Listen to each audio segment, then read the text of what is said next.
আমি কাজী ফারজানা আফরোজ, প্রভাষক, অর্থনীতি, চট্টগ্রাম প্রকৌশল বিশ্ববিদ্যালয় স্কুল কলেজ। শিক্ষার্থীরা কেমন আছো সবাই?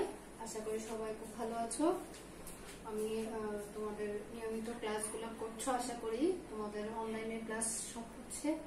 তোমরা যদি ক্লাসগুলো করতে থাকো, আশা করি তোমাদের খুব বেশি ক্ষতি হবে না। তোমরা বাসায় বসে তোমাদের পড়াশোনাগুলো শেষ করতে পারবে। অর্থনীতি ক্লাসের পাশাপাশি অন্যান্য ক্লাসগুলো চলছে তোমাদের অনলাইনে। অন্যান্য ক্লাসের পাশাপাশি অর্থনীতি ক্লাসের পাশাপাশি অন্যান্য ক্লাসগুলো হচ্ছে তোমাদের অনলাইনে। তোমরা আশা করি উপকৃত হচ্ছ। আমি তোমাদের গত ক্লাসে মুদ্রাস্ফীতি চ্যাপ্টারটা শুরু করেছিলাম, সপ্তম অধ্যায় অর্থনীতি দ্বিতীয় পত্রের। আমরা গত ক্লাসে মুদ্রাস্ফীতি কি, মুদ্রাস্ফীতির প্রকারভেদ এবং চাহিদা বৃদ্ধিজনিত মুদ্রাস্ফীতি কেন সৃষ্টি হয় তার গ্রাফের মাধ্যমে আমরা দেখেছিলাম। আজকে আমরা দেখব চাহিদা বৃদ্ধিজনিত মুদ্রাস্ফীতিটা একটু আলোচনা করি আগের মতোই। চাহিদা বৃদ্ধিজনিত মুদ্রাস্ফীতি কেন ঘটে? আমরা দেখেছি চাহিদা বৃদ্ধির কারণে, অর্থাৎ ভোগ বৃদ্ধির কারণে, বিনিয়োগ বৃদ্ধির কারণে, রপ্তানি বৃদ্ধির কারণে যখন অর্থনীতিতে চাহিদা বৃদ্ধি পায়, চাহিদার পাশাপাশি যখন যোগানটা কি হয় না, বৃদ্ধি পাওয়া সম্ভব হয় না, তখনই দেখা যায় অর্থনীতিতে কিসের সৃষ্টি হয়? মুদ্রাস্ফীতির সৃষ্টি হয়। তাহলে আজকে আমরা দেখব কিভাবে ব্যয় বৃদ্ধিজনিত মুদ্রাস্ফীতি ঘটে। আগে আমরা দেখেছিলাম চাহিদার কারণে কেন মুদ্রাস্ফীতি ঘটে, আজকে দেখব ব্যয় বৃদ্ধির কারণে কেন মুদ্রাস্ফীতি ঘটে। আমরা জানি যখনই আমাদের ব্যয় বৃদ্ধি পায় তখনই অর্থনীতি কি হয়? মুদ্রাস্ফীতির সৃষ্টি হয়। ব্যয় কখন কখন বৃদ্ধি পায়? যখন উৎপাদনকারীর উৎপাদন ব্যয় বৃদ্ধি পায়।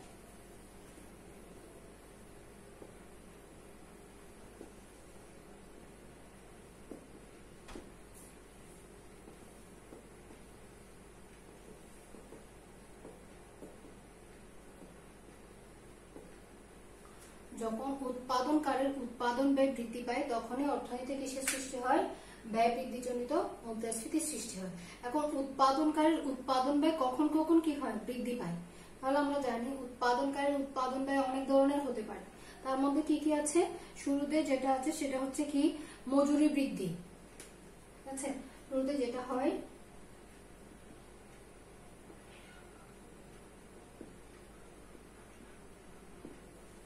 মজুরি বৃদ্ধি পায়। যখন কোন একটা উৎপাদন প্রতিষ্ঠানের শ্রমিকদের মজুরিটা কি হয়ে যায়? বেড়ে যায়। শ্রমিকদের মজুরি বৃদ্ধি পেলে কিন্তু অর্থনীতি কিসের সৃষ্টি হবে? মুদ্রাস্ফীতির সৃষ্টি হবে।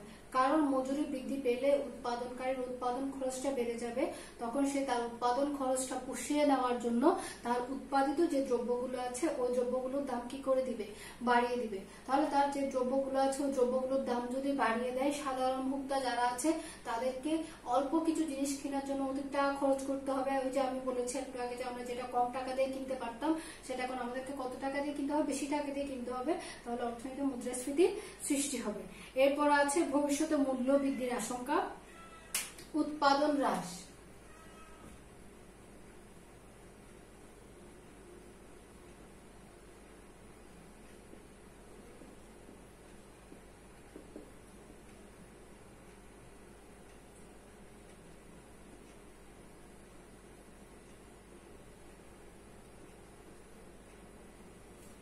উৎপাদন হ্রাস অর্থাৎ ভবিষ্যতে যখন মূল্য বৃদ্ধির আশঙ্কা দেখা দেয় তখন কি হয়? অর্থনীতি মুদ্রাস্ফীতি, অর্থাৎ ভবিষ্যতে মূল্যটা কি করতে পারে? বাড়তে পারে।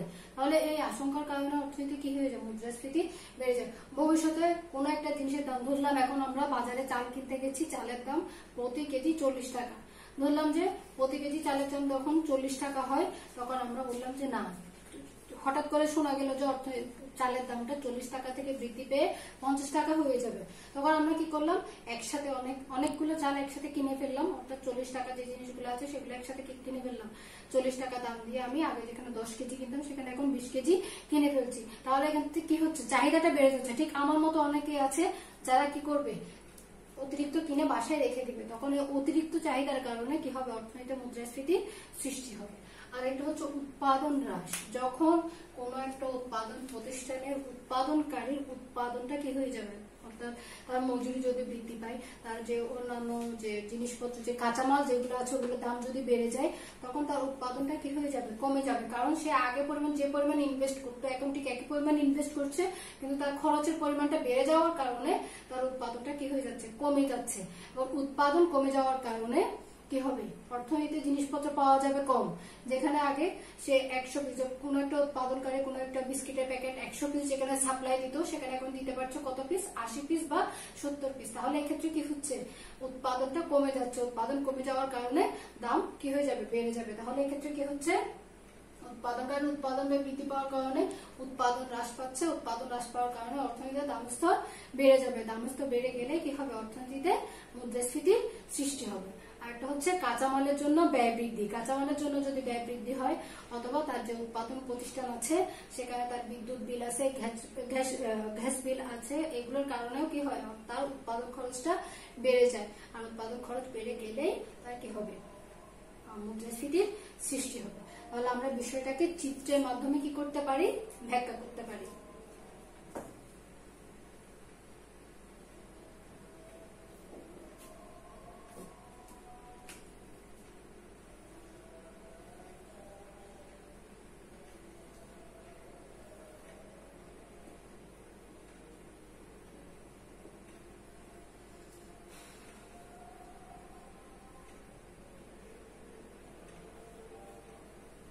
আমরা এক্ষেত্রে কি দেখছি, লম্ব অক্ষে দেখাচ্ছি দাম স্তর এবং ভূমি অক্ষে দেখাচ্ছি জাতীয় আয়। লম্ব অক্ষে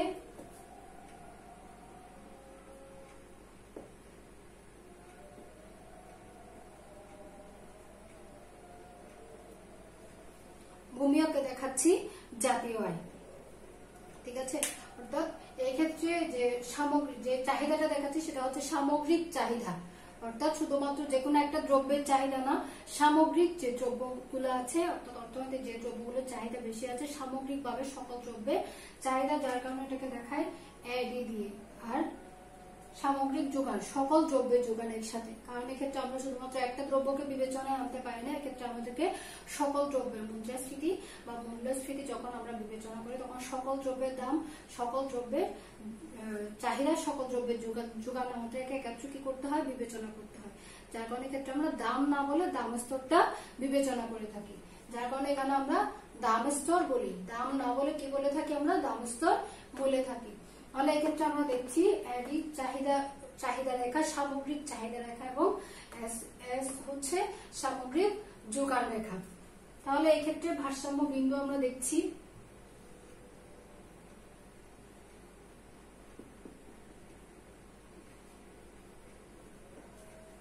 ভারসাম্য বিন্দু হচ্ছে E1, যেখানে দাম স্তর নির্ধারিত হয়েছে P1 এবং জাতীয় আয় নির্ধারিত হয়েছে Y1। এখন কোন কারণে যদি যোগানটা কমে যায়, ঠিক আছে, যোগান কখন কমে যায় আমরা একটু আগে দেখেছি। যোগানটা কখন কমে যায়, যখন উৎপাদনকারী প্রতিষ্ঠানের উৎপাদন কমে যায়, ব্যয় বৃদ্ধি পায়, প্রতিষ্ঠানের ব্যয় বৃদ্ধি পায়। প্রতিষ্ঠানের ব্যয় কখন বৃদ্ধি পায় আমরা দেখেছি, যখন মজুরি বৃদ্ধি পায়, যখন তার কাঁচামালের খরচ বৃদ্ধি পায়, যখন তার বিদ্যুৎ বিল বৃদ্ধি পায়, গ্যাস বিল বৃদ্ধি পায়, বা ভবিষ্যতে দাম বাড়ার আশঙ্কা দেখা দেয়, তখনই একটা উৎপাদনকারী প্রতিষ্ঠানের উৎপাদন ব্যয়টা বেড়ে যাবে। উৎপাদন ব্যয় বেড়ে গেলে তার যোগানের পরিমাণটা কমে যাবে।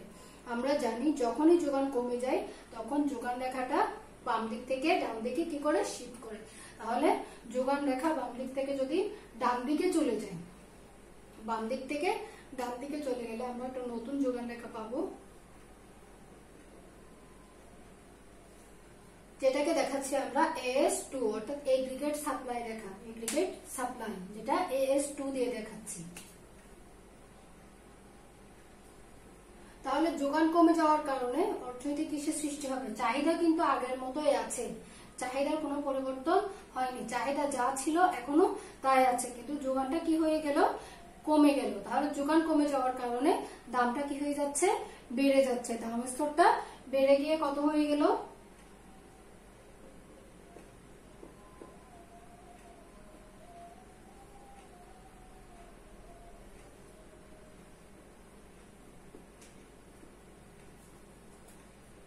নতুন ভারসাম্য বিন্দু হচ্ছে E2 তে, দাম স্তর বেড়ে P2 হয়ে গেল, জাতীয় আয় কমে গিয়ে Y1 থেকে Y2 হয়ে গেছে।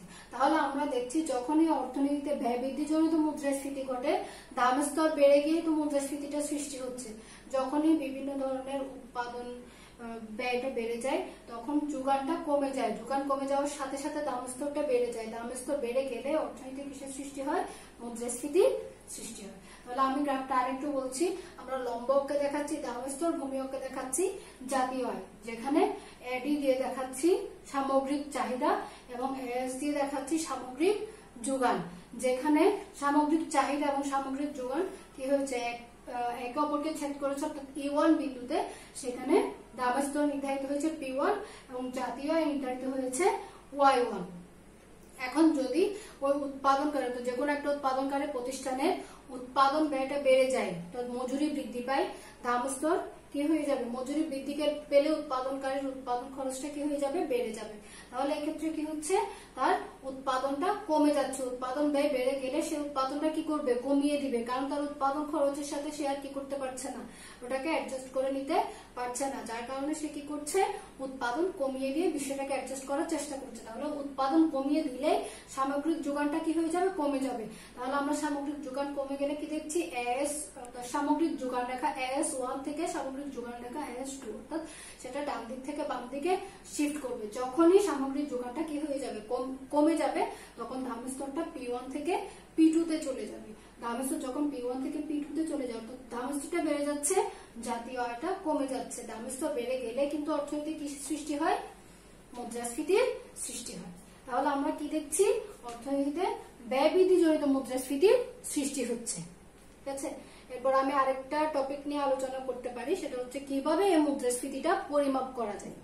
ঠিক আছে, ব্যয় বৃদ্ধি জনিত মুদ্রাস্ফীতি, চাহিদা বৃদ্ধি জনিত মুদ্রাস্ফীতি কিভাবে পরিমাপ করা হয়।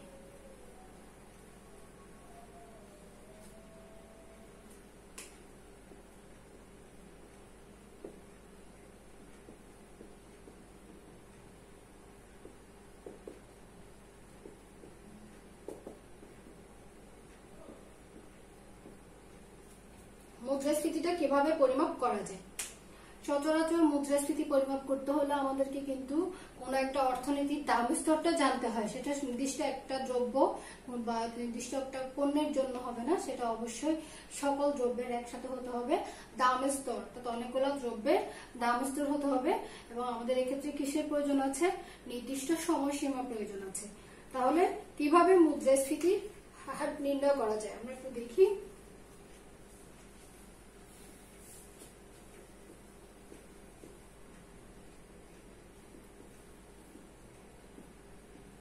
মুদ্রাস্ফীতির হার কিভাবে পাওয়া যায়, তাহলে এক্ষেত্রে আমাদেরকে মুদ্রাস্ফীতি বের করতে হলে কি থাকতে হবে, আমাদের দাম স্তরটা প্রয়োজন হবে। এবং এই দাম স্তরটা, অর্থাৎ কোনো একটা দাম স্তর বাড়ছে নাকি কমছে সেটা জানার জন্য নিশ্চয়ই আমাদের কিসের প্রয়োজন হবে, সময়ের প্রয়োজন হবে। অর্থাৎ আগে দামটা বেশি ছিল নাকি কম ছিল, বর্তমানে দামটা বেশি হয়েছে নাকি কম হয়েছে, সেটার উপর নির্ভর করে আমরা মুদ্রাস্ফীতিটা নির্ণয় করতে পারি। যার কারণে আমাদের কিসের প্রয়োজন হবে, একটা নির্দিষ্ট সময়ের প্রয়োজন হবে। আর এই সময়টাকে আমরা ধরবো চলতি বছরের দাম স্তর এবং কিসের দাম স্তর, ভিত্তি বছরের দাম স্তর। চলতি বছরের দাম স্তর, ভিত্তি বছর, অর্থাৎ দুইটা সময় আমাদেরকে এক্ষেত্রে কি করতে হবে, বিবেচনায় আনতে হবে। একটা হচ্ছে চলতি বছর আর একটা হচ্ছে ভিত্তি বছর।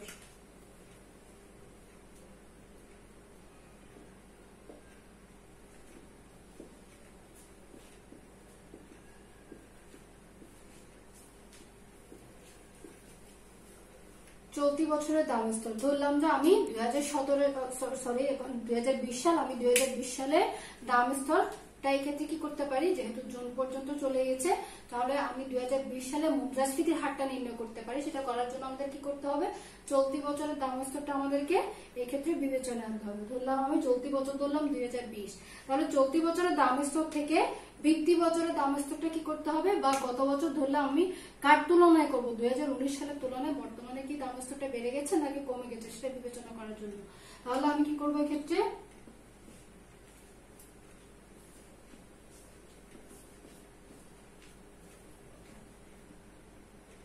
গত বছরের দাম স্তরটাকে কি করব, বিয়োগ করব। চলতি বছরের দাম স্তর থেকে গত বছরের দাম স্তরটাকে বিয়োগ করব। তাহলে এটাকে বিয়োগ করে কত দিয়ে ভাগ করতে হবে, কারণ আমাদের যখনই আমরা মুদ্রাস্ফীতির হার নির্ণয় করি তখনই আমাদেরকে গত বছরের দাম স্তর দিয়ে কি করতে হয়, ভাগ করতে হয়।